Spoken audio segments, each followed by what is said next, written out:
Apresento o Sr. Dr. Paulo Alexandre de Carvalho Pisco, é recandidato a deputado à Assembleia da República Portuguesa pelo Círculo da Europa. Licenciado em Filosofia, pró-graduação em Estudos Europeus, comissões parlamentares a que pertence: Comissão dos Negócios Estrangeiros e Comunidades Portuguesas, Comissão de Assuntos Europeus. Uma citação do Dr. Paulo Pisco. A relação com os portugueses e lusodescendentes que estão fora do país não é fácil. Não apenas por causa da distância e dispersão, mas, acima de tudo, porque não os conhecemos suficientemente bem. Dr. Paulo Pisco, como deputado e como jornalista, deve saber a realidade, qual o posicionamento e propostas de resolução do grupo de candidatos do PS face aos problemas que envolvem os imigrantes lusos na diáspora, que têm sido revelados pela revista Repórter X, entre outros, tais como litígio na guarda dos filhos em resultado de divórcios conflituosos, que as identidades públicas dos países de acolhimento não conduzem de forma imparcial, resultando inúmeras vezes na retirada da guarda da mãe economicamente desfavorecida, e acrescento também do pai. Isto para a Crespo, que é uma identidade suíça. Essa é uma realidade que existe muito na Suíça. Infelizmente, eu tenho ouvido muitos casos dessa natureza, mas é uma situação complexa que eu acho que, de qualquer maneira, deve ser acompanhada pelas autoridades portuguesas, mas que depende muito das leis próprias do Estado suíço, e, nesse sentido, aquilo que nós temos que fazer é acompanhar e ver se existem alguns casos que possam requerer algum tipo de acompanhamento de natureza social por parte de nossas estruturas consulares. Violência doméstica, cujos casos as autoridades locais conduzem de forma passiva no que toca à proteção e consideração da mulher economicamente desfavorecida. Infelizmente, a violência doméstica é um fenómeno, melhor do que pior, é um flagelo que atinge todas as nossas sociedades. Os deputados do Partido Socialista têm procurado criar alguma sensibilidade relativamente a essas matérias. Eu próprio já organizei duas iniciativas em Paris relacionadas com o tema da igualdade de oportunidades entre homens e mulheres nas comunidades, e também sobre a violência doméstica, que também atinge as comunidades portuguesas residentes no estrangeiro. O anterior governo, não houve continuidade por causa da pandemia, mas o anterior governo pôs em marcha também um conjunto de iniciativas no sentido de sensibilizar as comunidades portuguesas para que haja um combate à violência doméstica, para que isso não seja também um fenómeno que se repita nas nossas comunidades. Foi com o Secretário de Estado das Comunidades, José Luís Carneiro, e também com a Secretária de Estado de Igualdade, Catarina Marcelino, que chegaram a ser feitas algumas iniciativas nesse sentido. Tem conhecimento das mães portuguesas, principalmente portuguesas, é disso que nós falamos, que ficam sem os filhos para essas identidades, cujos não têm recursos financeiros, nem poder, além da linguagem de muitos que não... Sim, esse é um problema essencialmente da sociedade suíça, que é dramática, obviamente, para as famílias e para as mães que sofrem esse tipo de situação. E, na realidade, aquilo que essas pessoas, quando carecem de acompanhamento social, eu julgo que elas devem também procurar as nossas estruturas consulares. E já é isso que têm feito através da Repórter X. Isto é um caso idêntico àquele de Inglaterra. Exatamente. Em Inglaterra, em determinada altura, também houve situações que tiveram uma grande repercussão em termos das nossas comunidades. Foi um assunto muito debatido na imprensa. Eu próprio participei em diversas iniciativas de discussão sobre esse tipo de assuntos, em que, de facto, A nossa estrutura diplomática e consular também interveio, reportou ao governo português o que estava a acontecer, de forma a que nós nos pudéssemos inteirar dessas situações e, sobretudo, no sentido de poder acompanhar as mães ou as famílias que foram vítimas desse tipo de situação. Dr. Paulo Pisco também tem conhecimento da desproteção dos imigrantes face à situação de subdesemprego e de desemprego duradouro que conduz à situação de mendiguice e sem-abrigo na Suíça? Enfim, haverá situações de natureza social que poderão eventualmente requerer uma intervenção do Estado português. Não é agora um assunto de que nos tenham chegado muitos casos desse tipo, mas obviamente que também há aquelas situações dos portugueses que procuram uma vida melhor e ou não conseguem encontrar e têm dificuldades, ou não têm a sorte e acabam por cair em situações de precariedade social, mas mais uma vez eu acho que esse tipo de situações deve ser do conhecimento das nossas autoridades consulares para que possam ter algum tipo de intervenção. Se o Dr. Paulo Pisco for eleito pelo Círculo da Europa, eu convido numa próxima que vier à Suíça, principalmente a Zurique, a visitar a Autobahnhof, ou a Estação dos Caminhos de Ferro, à noite, para ver com os seus próprios olhos cidadãos portugueses a dormir dentro da Bahnhof e fora da Bahnhof, ou dos Caminhos de Ferro, para se inteirar desta situação. Eu julgo que esses cidadãos portugueses que eventualmente caem nesse tipo de situações, é preciso que se criem condições para que eventualmente eles possam ser repatriados se eles não têm condições de residir aqui na Suíça.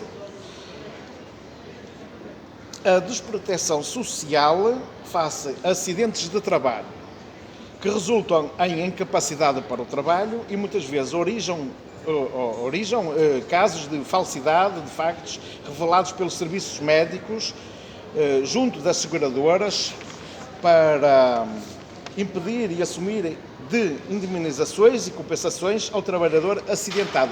Hoje tivemos testemunhos vivos a falar pessoalmente sobre assuntos do género. E, exatamente, eu tive conhecimento de algumas situações dessa natureza. É algo de que eu não tenho conhecimento, eu vejo conhecimento hoje pela primeira vez de que havia essa atitude por parte das seguradoras. De qualquer maneira, eu comprometi-me com as pessoas com quem falei de transmitir também essa situação às autoridades suíças, políticas, com quem eu também me encontrei hoje e falámos sobre diversas questões relacionadas com a comunidade portuguesa aqui na Suíça. E esse será um dos temas que eu acrescentarei à nossa lista de temas a abordar e para ver se de facto as coisas se passam assim ou não e ver se é possível fazer alguma coisa. A falta de resposta atual dos serviços consulares e diplomáticos no sentido de articular as queixas junto das autoridades governamentais, diplomáticas e administrativas dos países de acolhimento para ativar planos de emergência que tratem de necessidades imediatas dos compatriotas atingidos pela infelicidade. Bom, mais ou menos já me respondeu a esta pergunta. Mas o governo português pode dialogar com o governo suíço sobre esta situação que leva as pessoas à pobreza extrema, inclusive aquilo que falamos atrás, que é mandar as pessoas para a rua dormirem. Vamos lá ver. No caso em que haja casos de precariedade social, eu julgo que é importante que as autoridades portuguesas tenham conhecimento para ver qual é a circunstância em que essas pessoas se encontram e se podem ou não ser repatriadas para Portugal. Eu julgo que quando há casos de grande dificuldade como essas que são relatadas, é necessário que haja uma intervenção e que as autoridades portuguesas tenham repatriadas para Portugal, mas não é com as mãos a abanar, é para levar os seus direitos. E se tiverem direitos na Suíça, é óbvio que eles têm o direito a reivindicar esses direitos. Mas, como sabe, as seguradoras, os médicos e por aí fora omitem a verdade para não pagarem os direitos. Vamos lá ver. Isso são coisas de natureza objetiva e há várias entidades aqui também na Suíça que ajudam os portugueses a enfrentar esse tipo de situações e é óbvio que tudo aquilo que é legítimo, tudo aquilo que é de lei tem que ser atribuído pela lei, não pode haver nenhum tipo de fuga às responsabilidades também por parte das autoridades suíças. Que outras propostas o grupo de candidatos adianta para melhorar a comunicação, o apoio dos eleitos, autoridades consulares e da embaixada, aos nossos cidadãos na diáspora, e se tem acordo de cooperação patrocinada com órgãos de comunicação social dirigidos por portugueses para irem informando de ações de apoio e orientações legais aos portugueses imigrados. O Partido Socialista e os candidatos do PS pelo Círculo da Europa têm um manifesto eleitoral que em 10 pontos resumem todas as nossas propostas. E, portanto, essas propostas têm a ver com todas as questões relacionadas com a vida da nossa sociedade. São questões sobre o ensino do português no estrangeiro, sobre o atendimento consular, no sentido de nós melhorarmos a eficácia destes dois domínios, também sobre o movimento associativo, sobre a facilitação da participação eleitoral dos portugueses residentes no estrangeiro, com o aprofundamento de programas que são importantes, como o Programa Nacional para os Investidores da Diáspora e o Programa Regressar, que tem tido também um grande acolhimento junto dos portugueses residentes na Suíça. Também questões relacionadas com a cultura, com as questões de natureza fiscal e também da segurança social, são aspectos muito importantes que fazem parte do nosso programa eleitoral e que nós queremos desenvolver e que nós, no nosso manifesto, no folheto que distribuímos às pessoas, tem apenas uma parte resumida, portanto nós iremos desenvolver... Esperamos bem que sim, Sr. Doutor.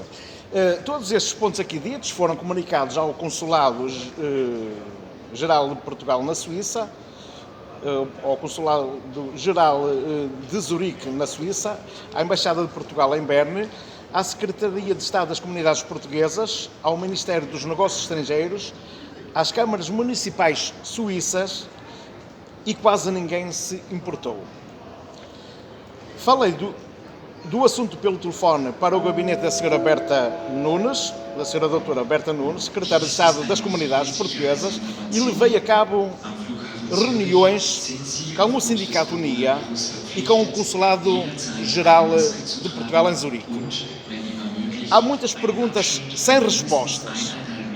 A revista Repórter X tem feito um trabalho digno de informação sobre casos na imigração, tal como a gravidade entre a discriminação, o abuso de poder, o racismo, a corrupção, a mentira, a fome, o desespero, o endividamento, a falta de socialização, a vergonha, o suicídio, a ida embora para Portugal sem nada, depois de descontarem uma vida, só porque a Suíça não lhes pagou os seus direitos e o governo português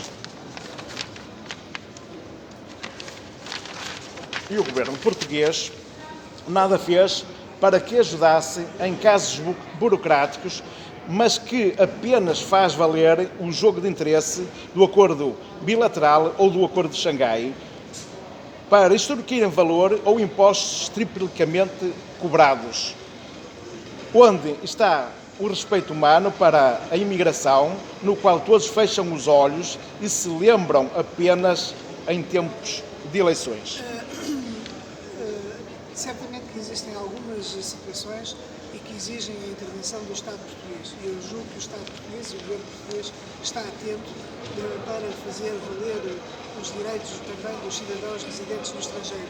Há aí muitas declarações que são feitas nessa pergunta que me fez, com as quais eu não me posso identificar nem rever. São perguntas e são afirmações. Sim, e são afirmações. Porque isso carece de verificação e eu acho que quando surgem casos que chegam ao governo português e que estão devidamente explicados e estruturados, obviamente que há um interesse por parte das autoridades portuguesas para a tentativa dessas resoluções. Eu dou da tentativa de resolução desses problemas. Eu dou um exemplo.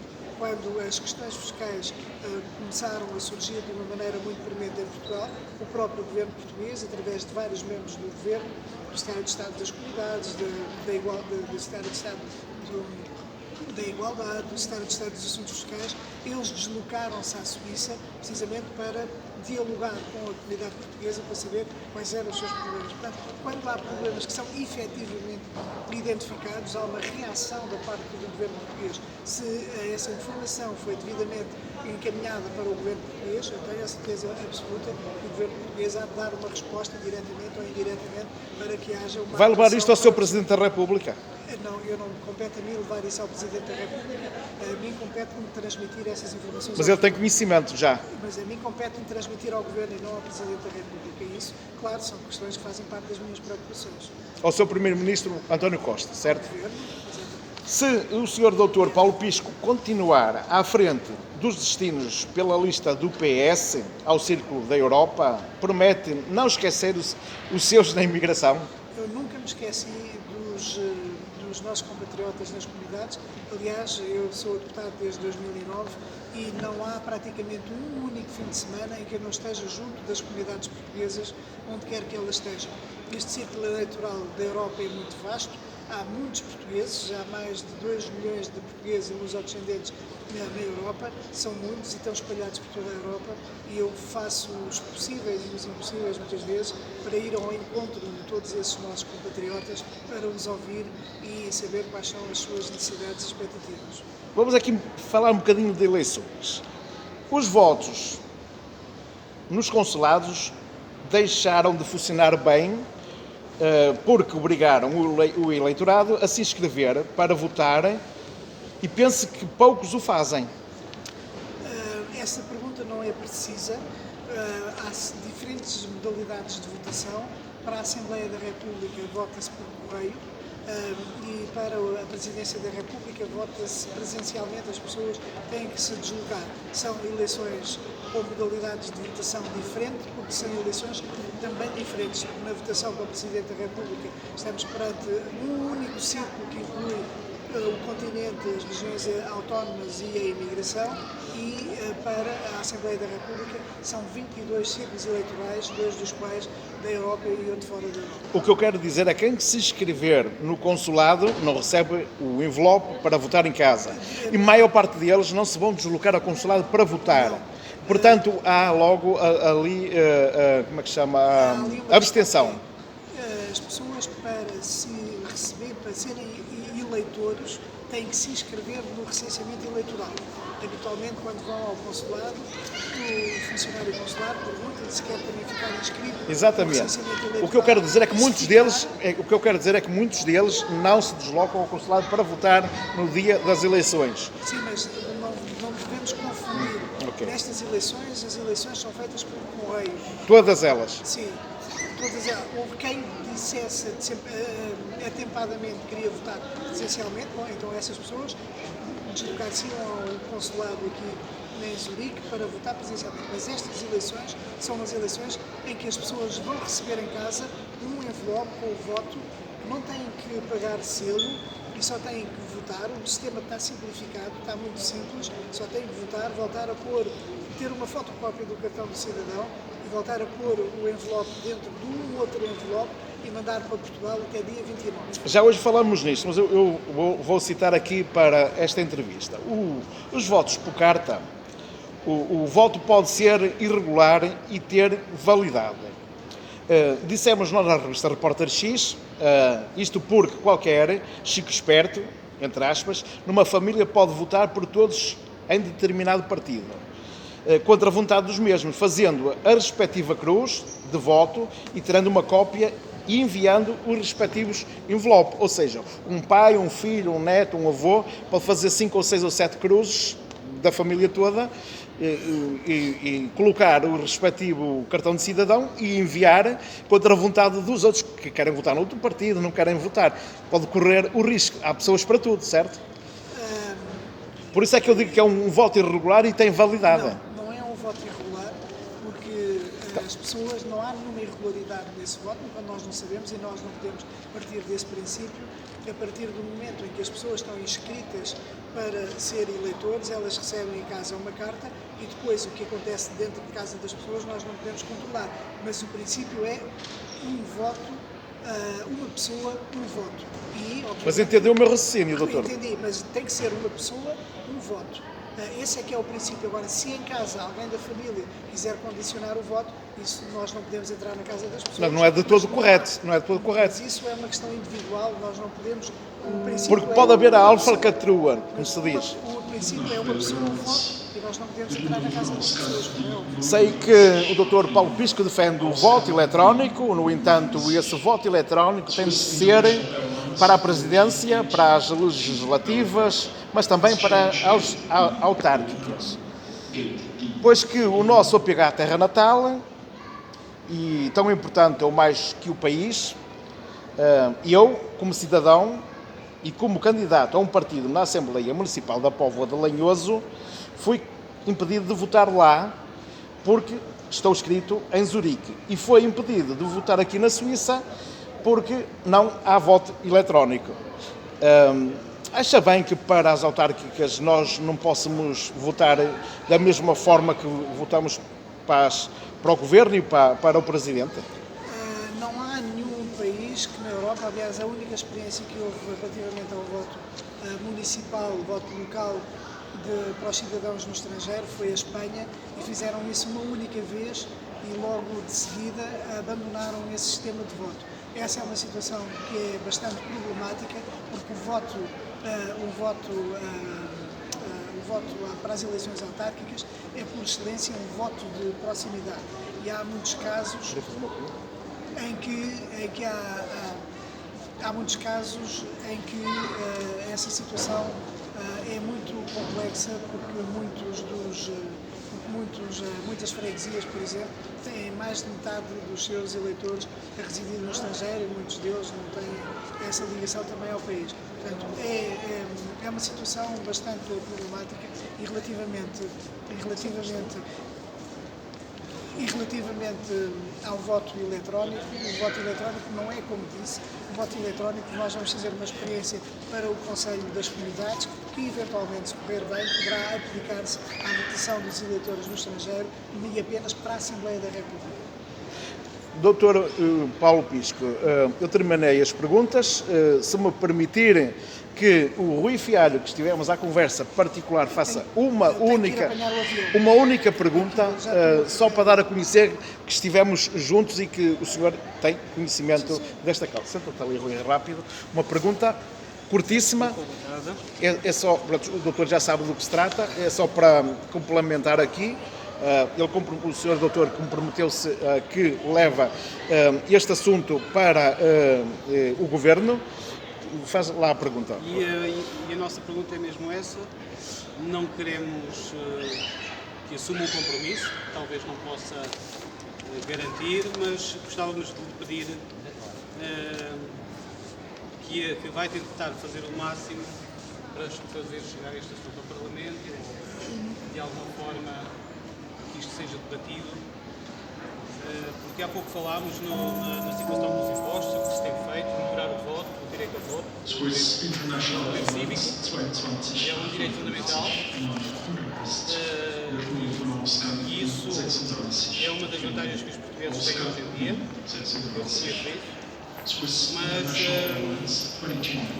os nossos direitos, os acordos bilaterais, estão a ser deixados de lado. Eu não acho que em primeiro lugar, relativamente a essa situação que nós falámos, tal como há bocadinho disse, eu assumi esse compromisso. Isso é uma situação que tem uma grande complexidade, que tem a ver com as próprias leis do país de acolhimento, com os próprios comportamentos de leis e moral e jurídica do país daqui de acolhimento. Mas aquilo que eu me comprometi, na medida em que eu vou ter um encontro com autoridades suíças do Partido Socialista e que ficámos de falar sobre alguns assuntos relativos à nossa comunidade, eu iria também inteirar-me sobre esse assunto e colocar essa questão sobre a mesa para ver da pertinência de podermos ou não avançar para uma ação que possa ser mais esclarecedora relativamente a esse tema. Estou a apanhar o avião. Eu já estou a ficar atrasado. Não é tu, estou mesmo a ficar atrasado. Sr. Doutor, pronto, terminamos aqui. Depois temos que trocar mails, telefonemas. O que eu lhe quero pedir é mesmo isto, que de alguma forma, sensibilize o Parlamento, os partidos, o Governo, que faz parte dele, e que isto é um assunto que pode ser trabalhado nos acordos bilaterais. Isto porquê? Porque a parte dos impostos, nós... O senhor também já foi imigrante, desde 5 anos. E nós, como imigrantes, somos taxados lá. E essa parte está sempre muito bem trabalhada. Esta parte dos direitos fundamentais. Tenho mesmo de ir Está bem. Peço desculpa, mas eu Tem tenho que ir que ir embora. agora. Eu já estou a ficar apertado aqui. Prontos, damos então por terminado. O Sr. Doutor tem voo, vai viajar então para Portugal. A revista Repórter X fica grata por todos os leitores que irão poder ouvir e ler esta entrevista. Bem-aja, Sr. Doutor. Muito obrigado pela sua passagem aqui por Zurique e pela Suíça. Estivemos na Casa do Benfica de Zurique, no Dom Lafões e no centro de Gladbruck, a quem também agradecemos, e à Ana Maria Pica e a toda a comitiva que nos seguiu. Estas perguntas foram feitas pelo sociólogo político, revisor da revista Repórter X, Dr. José Macedo Barros, pela diretora chefe da administração Ângela Tinoco e por mim, que sou o presidente desta revista Repórter X, com muito me orgulho do meu nome, João Carlos Veloso Gonçalves. Quero agradecer a estes 3 membros das Vidas Destroçadas que expuseram o seu problema pessoalmente. Já o tínhamos feito em reunião com o Consulado-Geral de Zurique e também com a UNIA. E demos também já conhecer ao Governo de Portugal. Portanto, muito obrigado a todos. Até uma próxima. Muito obrigado.